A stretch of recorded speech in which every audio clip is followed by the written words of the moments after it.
wait a couple minutes. See if I need to get some people in. Hello, everyone. So today I'm going to be making a map of my ranked choice voting model. So in Massachusetts, we have ranked choice voting on the ballot in November, and basically what I did is I have Maine over here. Move this out of the way for a second. The only other state that is voted on ranked choice voting is Maine.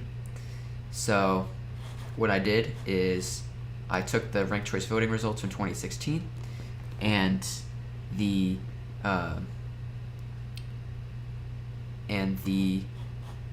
presidential results from 2016, and I basically put them side by side, and then I made graphs here. So this is an example.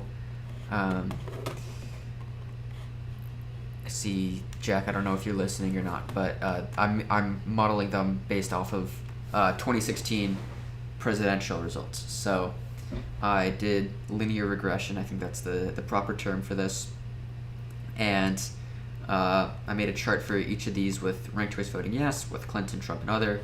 I got the equation here on the graph, and then I ended up just putting it all into this spreadsheet. So I'll zoom in here. So on the left here, these two columns are my original model, and what I did is I tested how accurate they are. So I basically just plugged in the equations that would predict how much ranked choice voting support there would be, and plugged that in with the statewide numbers. And the first time I did it, it was actually a little bit lower. So here for Maine, based off Clinton numbers, 50.1, for Trump numbers, 50.28, and then I averaged them. But the real support here was 51.99. So I wanted to make it more accurate. And yeah, so that's what Maine was. I wasn't too happy with that, but just to test it as well, I plugged it now in with Massachusetts numbers, and I got 56.43. Ignore the other for now. I'll explain that in a minute. But I did a second attempt, and what I did for this was remove all the towns with less than the 100 votes, because they're going to be outliers. And that gave me a slightly more accurate number, 51.08, which is still almost 1% off, but I was happy with that, and I plugged that into Massachusetts here, and I got 58% for Clinton and Trump. The third party, I don't know what goes on here. It's very low, so 46% based off the third party numbers. I'm guessing that's just because they're all so close to zero that there's a lot of static in the data, if that's what you call it. And for one more thing, I tested over here 81 so if you set these values to 100, so let's say there's somewhere where 100% of the voters were Clinton voters, so then this would say 81.5% would support ranked choice voting, which means that according to my regression for this, 81.5% of Hillary Clinton voters supported ranked choice voting, 18.8% of Trump supporters supported ranked choice voting, and then 69.3% of third-party voters supported ranked choice voting. So anyways, this is what I have for Massachusetts. 58.17% will vote in favor of ranked choice voting. And yeah, so what I want to do is make a map of it. So I have precinct results somewhere in this. Yeah, I'll have to search through these, but basically I'm going to use my model, apply it to each individual precinct, and then put that on a map to kind of contextualize what exactly 58% would look like. So I should have it here. Let's select all, turn off the filter. Cool. Okay, so we'll just copy all this in and zoom out. Alright, so I have all these numbers. I'm going to do real quick. I took blanks out of the main model, so I'll take it out of here as well. I'll actually get rid of this as well. So I just need to format this in the same way. So combining all the third parties, which I don't actually think I need to do. Actually, I do need to do that, but I shouldn't need all the third parties. So the total that the Secretary of State provides includes blanked ballots, and I don't want that. So I'm just going to real quick calculate new totals, and then I can delete everything else.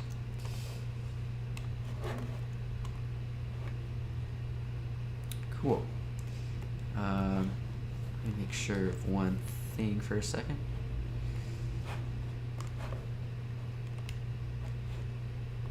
Okay.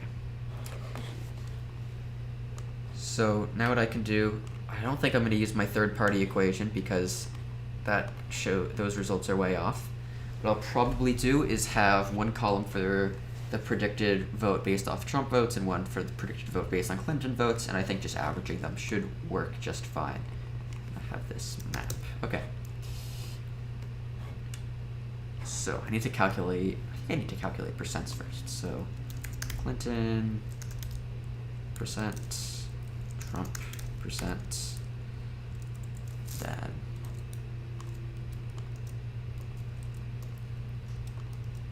calculate that for each precinct. Then there we go.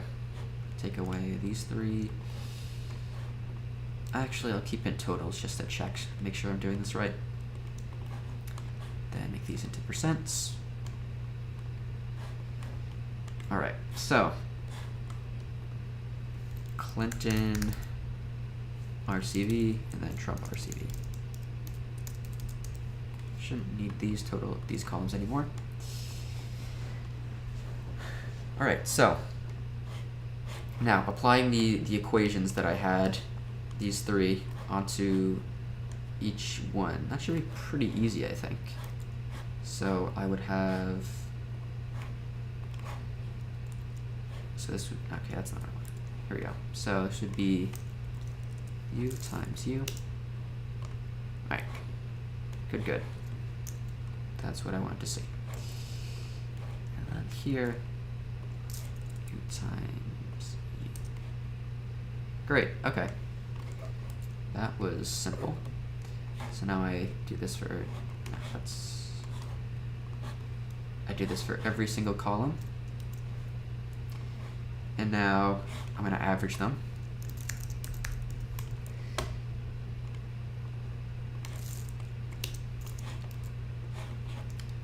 All right. Let's see. So that's 58.17 statewide.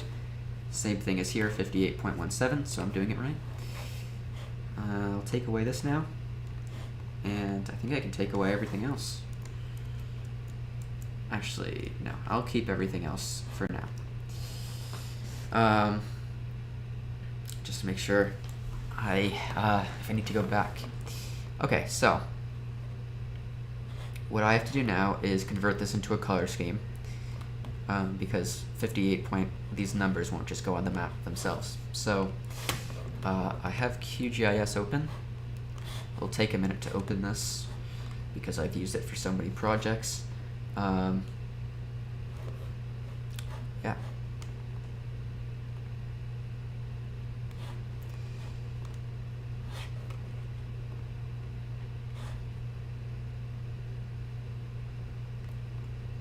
So in the meantime, let's see, is QGIS opened? No. Okay. I can hide all of this. I'll also bring in another sheet. Is this it? No, that's not it. Well, I know what I need to do. So take something like this.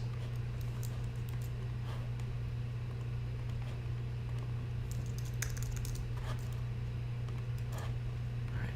I will need that for later when I want to import and match it with the shapefile. So I'm going to put this as color scheme, or yeah, color, and then color 2.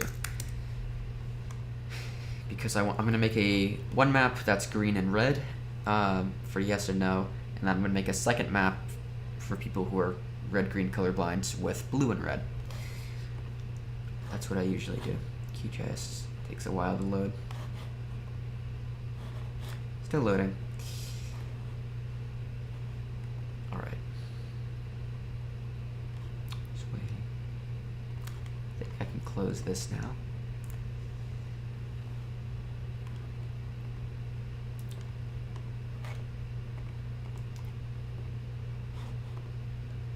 Okay, QGIS. Okay.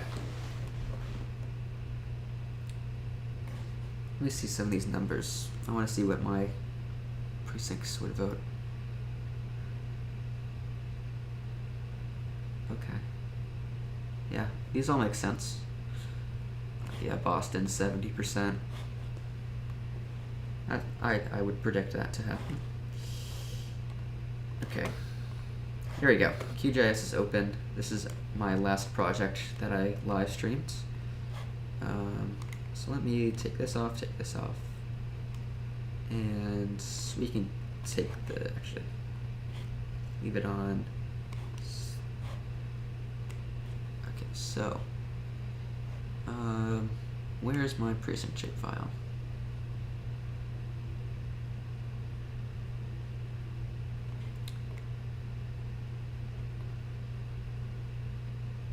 Okay.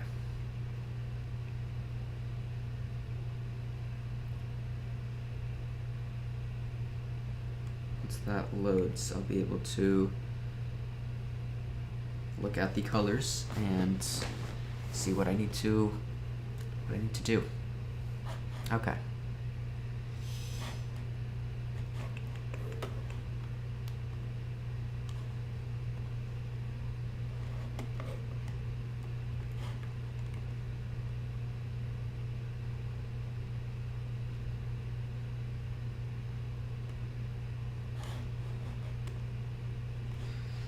Yeah, I think my QGIS is a little old. I'm definitely using an older version of QGIS. It takes a while to load things, but haven't gotten around to updating it.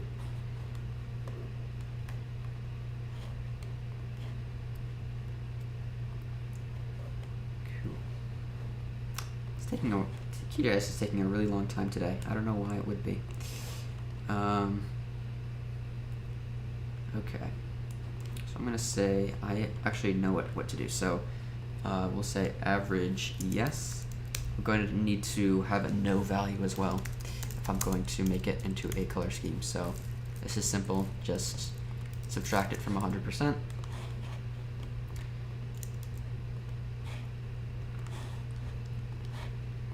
All right, cool. So that is my shapefile. Let me... For now, I'll just change it to single symbol. Okay, good. That should be everything. Let me make sure these precinct lines are right. Yes, those are the current ones. Okay. Now, this is what I was trying to do. Look at the colors. So for a map like this, where I want to do red, green, and blue, I have actually a good color pattern for this. So it should be, yeah, 3-party. So Sync has some really good color schemes, color gradients, whatever you call it. And so I took his and basically I just added a third green color onto it. I used this, you might remember, a while ago I made 1912 presidential election maps with green as Teddy Roosevelt. So I think what I need to do here is these would be 5%. Okay. So like here, for example, I actually need margins of victory. Okay, so let's do margin of victory, because that's what it's based off of. Then we'll have this go down. So if it's positive here, that means ranked choice voting will win. If it's negative, it means we'll lose. So that means it should be green on the map if it wins. So if this is greater than 0, actually that's not, this is greater than 0, then I want to do 1 plus this. Because what that means is it will show, like here, wins by 3.96, so then it goes in as 1.3956 or whatever, and that will give it this color. And then I want to say for something like this where it loses, if it is less than 0, which means it loses, then I just want that number times -1. So for here, where it loses by 1%, it will go as a 0.01, which fits into this color. So now I just copy this down. That should give me all my color schemes, except I need to check for something, but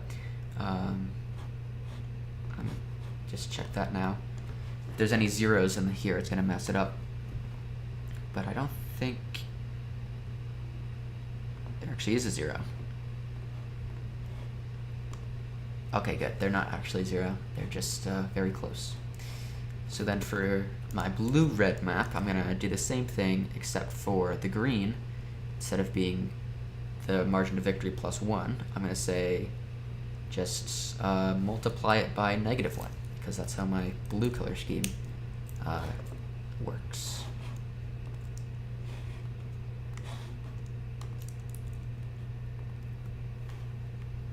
All right, great.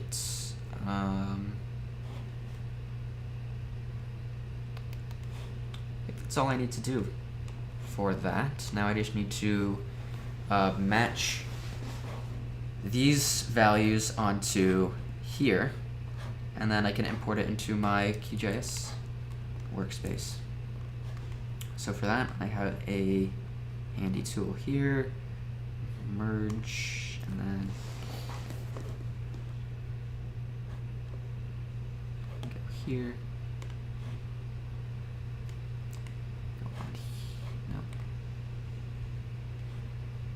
Select.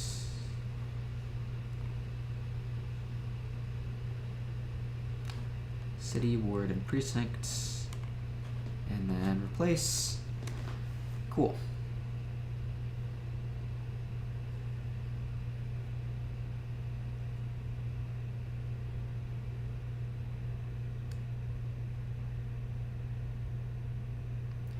There we go. All the numbers have gone from that to here. And I mean, I think I should be able to just delete these 3 columns now. As long as there's not any, where is it, filter? Anything that's messing with the data. Yeah, it's only goes up to 1, and then hopefully here it will only go up to, cool. Interesting. Yeah, just looking at these colors, I think it's going to be close. No precincts are really are gonna be dark red. Maybe there'll be some dark green ones, but there won't be any dark red. Which I think is, oh no. Yeah, that's not, let's try that again. Which I think might be accurate, but also just might be because I am only mapping from one data point. In the future, I might update this to have other values, like maybe 2012 president, or maybe even like things like education or income. But this was the easiest data I could get. So now I just have to join these in. You can see how much I've used this one file, which is probably not the best. So we'll say RCV. Okay, and okay. So hopefully, actually I'm gonna check this first. I've had some problems lately with the joining, but this works. Yep, both of them are numbers. So this should work first try. That's good to see.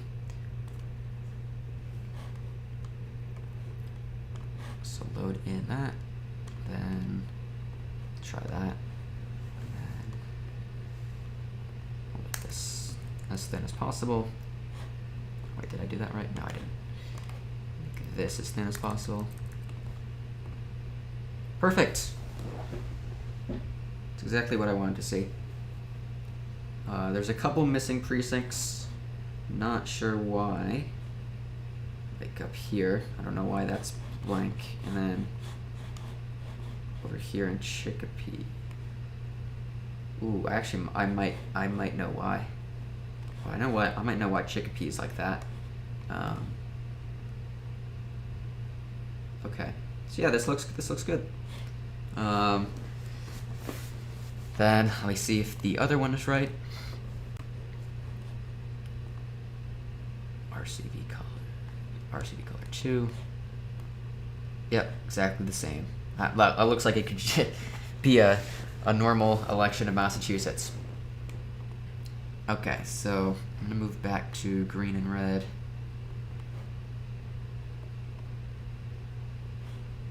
Yeah, let me see. Yeah, so like Boston's deeper green.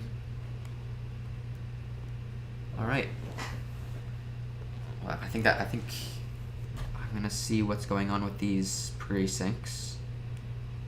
Yeah. I don't think I'll go and do the print layout live like I normally do. That takes too long, and there's not really that much that's interesting.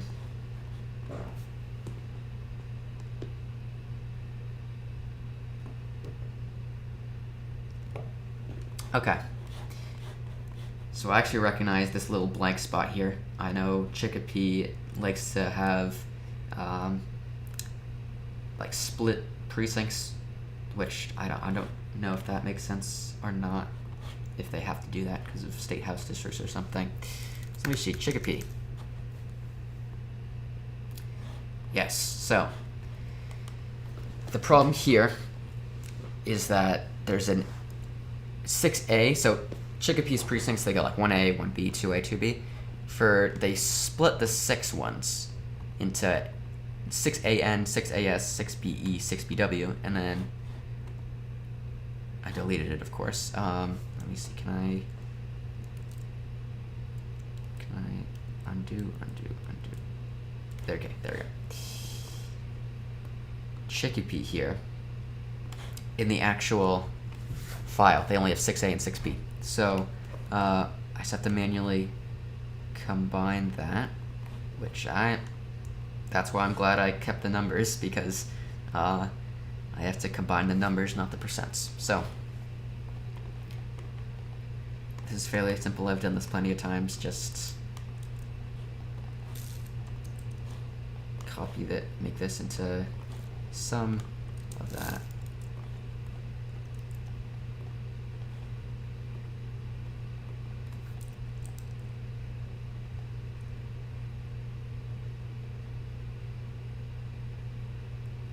Do I have to redo that? I actually think I have to, actually no, that's just an average, so I just need to re-average these. So that makes this for Chicopee 6A, and then just do the same thing with Chicopee 6B. Actually don't even need to,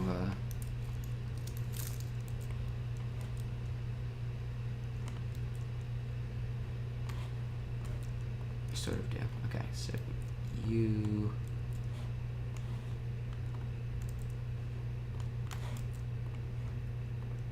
okay.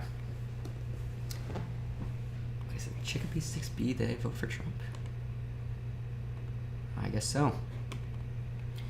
Okay, and then there's one other blank precinct. I don't know what town it is in, so I will, there's no blanks here, huh? So that blank spot is solved. So then why is this one blank? Pretty sure that's Haverhill. Alright, so I guess Haverhill is missing a precinct. What are they doing? So they have that looks perfectly normal. Is there something I'm missing here? Okay, so I guess one of these numbers doesn't work with the color scheme, which is strange.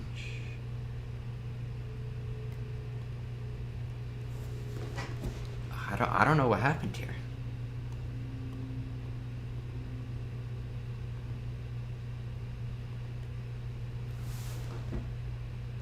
Oh, I see what happens. Yeah, I see what happened here. So, some of these results are very, very close, and in the color scheme, I think the way he made it was just, yeah, 1.0001 is the minimum value. You don't expect to have, you know, like, would that be like thousandths of a percent? But here, 1.000007, so it actually doesn't even fit into any of the values. That should be an easy fix, though. Just going into here and adding a few zeros should do the trick. So, oh boy, did I just... Does it only go to 1?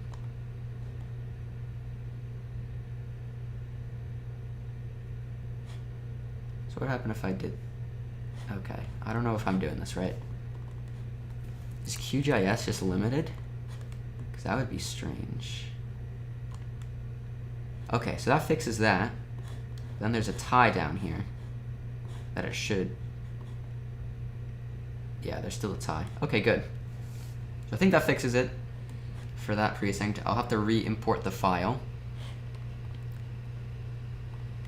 and to fix the Chicopee thing. But other than that, I think I have just about finished. Let me make sure that, let me test it with the colorblind map as well, actually.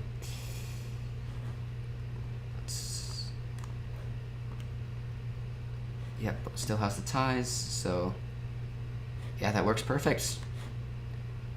Alright, well, I've been live for almost 30 minutes. I think there's not much more that I think you would want to watch on camera. So, yeah, I'm going to call it the end here. Thank you all for watching. I'm hoping to have this posted probably in the next couple of days. Yeah. See you all next time.